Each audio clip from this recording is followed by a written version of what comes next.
South Cemetery, dumako po naman tayo sa Pasay Public Cemetery. Nagulat po yung ilang mga dadalaw sana doon sa mga yumauna nang malaman nilang iba nang nakalibing sa kanilang mga puntod. At nakatutok po doon live si JP Soriano. JP!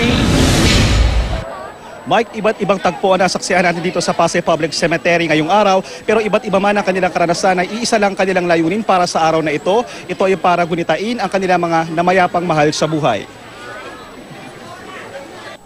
Katulad sa ibang sementeryo, mahigpit ang seguridad sa entrance pa lang ng Pasay Public Cemetery. Nagkalat ang Pasay Police. Kung sa ibang pampublikong sementeryo ay may nag-aalok ng libreng sakay sa wheelchair sa may mga edad at kapansanan, dito, kanya-kanya ang mga senior citizen.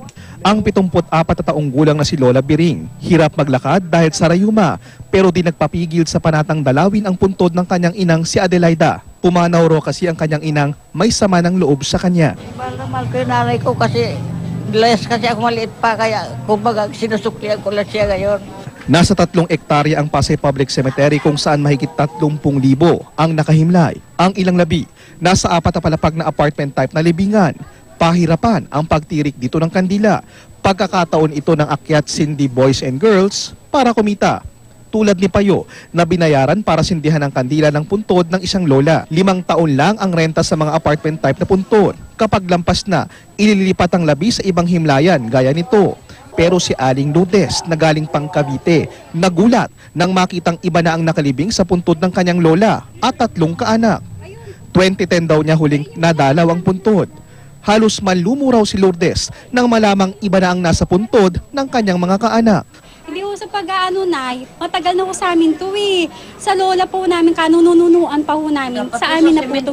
Yun na po, sinabi ko na po, galing na po rin po ako doon. Nagulat po kami kasi iba na po pangalan nung nakalagay po sa lapide. Ayan, tignan nyo. Tila po. Hindi ko rin alam kasi yung mga anak ang bumili nito eh. Dapat ho doon kayo magreklamo sa ano. Umuwi na lang si Lourdes at sinabihan ng pamunuan ng sementeryo na bumalik sa susunod na linggo para ayusin ang gusot. Siguro po ang nangyari po ron, nagkaroon ng arrears o may pagkakautang na kung ilang taon. Nasa contract po namin yan, no further notice. Sila po ang pamilya, nababasa po nila yung kontrata nakalagay kung ma-expire na o hindi para makipag-ugnayan sila sa opisina. Kabilang rin sa mga dumalaw rito ang komedyante at GMA Entertainment producer na si Diego. Panay ang bati sa kanya ng fans at ang sagot lang niya, athlete. Naging seryoso si Diego nang pag-usapan ng kanyang ama na si Diego Sr. Di raw siya agad natanggap noon ng ama, pero bago ito namayapa ay nagkapatawaran sila. Bago siya namatay, tinawag niya ako. Tapos ayun, parang nag-sorry siya sa lahat at nagpasalamat. Nagkagulatan naman ng ilan nang magpatugtog ng malakas ng sounds sa kapilya. Tradisyon na raw ito sa sementeryong ito, pero agad ding pinatigil matapos magreklamo ang ilang tao.